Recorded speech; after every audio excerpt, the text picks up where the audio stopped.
আসসালামু আলাইকুম ওয়া রাহমাতুল্লাহি ওয়া বারাকাতুহু। দেশে প্রবাসে দূর দূরান্ত অফলাইন অনলাইনে যারা আমার ভিডিও দেখতেছেন শুনতেছেন,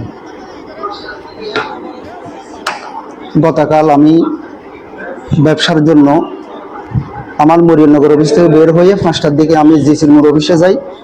ওখান থেকে হাট শেষ করে আসার পথে বৃষ্টি পড়ে সন্ধ্যেবেলায়, তখন আমি একটা রিক্সা নিয়ে মুরাদপুরে রওনা হয়েছি।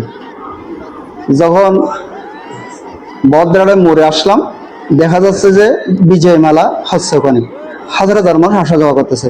ওখানে একটা গত্তা ছিল, সেই গত্তার মধ্যে রিক্সার চাকা আগেরটা ঢুকে গেছে। তখন ওখানে পানি ছিটকে পড়ছে।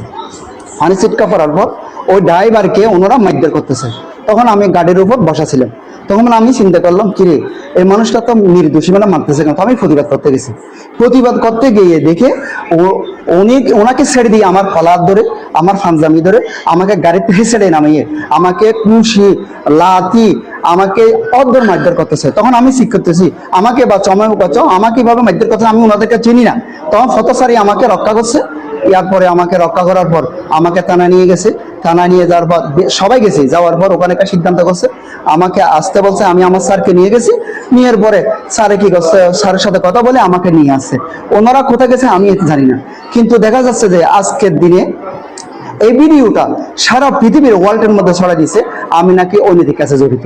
কারণ আমি যদি অনৈতিক কাজে জড়িত হই, তো তাহলে আমার একটা বিভিন্ন ধরনের শিক্ষা প্রতিষ্ঠানে দেখা যাচ্ছে এগুলো হয়, কিন্তু আমি কোনো শিক্ষা প্রতিষ্ঠান চাকরি করি না। আমি করি শুধু আমার ব্যবসা নিয়ে আমি জড়িত। একটা মসজিদের সপ্তাহে একটা মসজিদে খেতাবতে দায়িত্ব আছে, আমি অন্য কোনো কিছু জড়িত না। কিন্তু আমি ওখান থেকে সিএনজি নিয়ে আসার পর ওপেন হাজার হাজার মানুষের সামনে আমি যদি ওই নৈতিক কাজে জড়িত থাকি, তা মানুষ আমাকে ধরবে না, একটা ভিডিও করবে না। ভিডিও দেখা যাচ্ছে শুধু আমাকে মারছে, আমাকে বাঁচে, এইটা অন্য কিছু দেখা যাচ্ছে না। আর ওনার একটা অপবাদ কথা বলতেছে, সেটা মিথ্যা, এটা বানোয়ার, এই ভিত্তিহীন। এইটা আমাকে এই কি জন্য করছে, এটা আল্লাহ মালুম, আল্লাহ রব্বুল আলামিন, আল্লাহ এবং আল্লাহ রাসূল জানে। এটা কিন্তু আমি জানি না। সারা দেশে যেভাবে ভাইরাল হয়েছে, মব সৃষ্টি হয়েছে, আমি আমার পক্ষ থেকে আমি আমার সারা বাংলার প্রশাসনকে অনুরোধ জানাবো, নিরীহ মানুষকে এভাবে হয়রানি করলে আপনারা ফাঁসে দাঁড়াবেন, যেভাবে গতকাল আমার ফাঁসে দাঁড়ালেন। আপনি যদি প্রশাসন যদি না আসতো, না হয় আমাকে মেরে ফেলতো, যেভাবে ওনারা আক্রোশ করে আমাকে মারতে হচ্ছে। কিন্তু আমি তো তাদেরকে চিনি না। তখন আমি আজকে যে ভিডিও দেখলাম, আমাকে বিদেশ দেশে আমার আত্মীয় স্বজন অনেক আমাকে কল করে, শুধু আমি জবাব দিতে পারতেছি না। আর আমার ভাই বন্ধুরা কান্না করতেছে, আমি নিজেও কান্না করতেছি। এটা কি হলো হঠাৎ? এটা আমার জীবনে 47 বছর জীবনে কোনোদিন কোনো কিছু কারো হাতে হাত তুলি নেই। আমি শিক্ষকতার জীবনও কোনোদিন, আমি শিক্ষকতা ছোটো হালে প্রাইভেট পড়াইছি, কোনোদিন আমি দেখিও না। এগুলো শুনি, আমি মোবাইলে শুনি।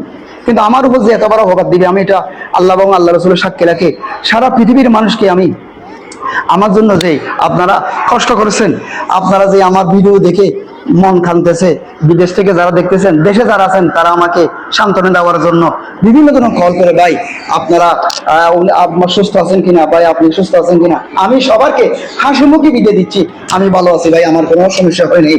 আমাকে মারছে, কিন্তু মারার পরেও আমি আমার ভাই বেড়াদা যে যার কানা আছে বিদেশে, দেশে যাবে বা আমাকে প্রশ্ন করতেছে কেমন আছো, তাদের অন্তরে দাগ রাখিয়েছে। সেজন্য আমি সবাইকে কৃতজ্ঞতা, সবাইকে আমি অন্তরস্থল থেকে দোয়া জানাই। আর এইভাবে যে মব সৃষ্টি করে মানুষকে যে হয়রানি না করে, আমি অনুরোধ জানাচ্ছি প্রশাসনের কাছে। এই বলে আমার বক্তব্য শেষ করলাম। আসসালামু আলাইকুম ওয়া রাহমাতুল্লাহ।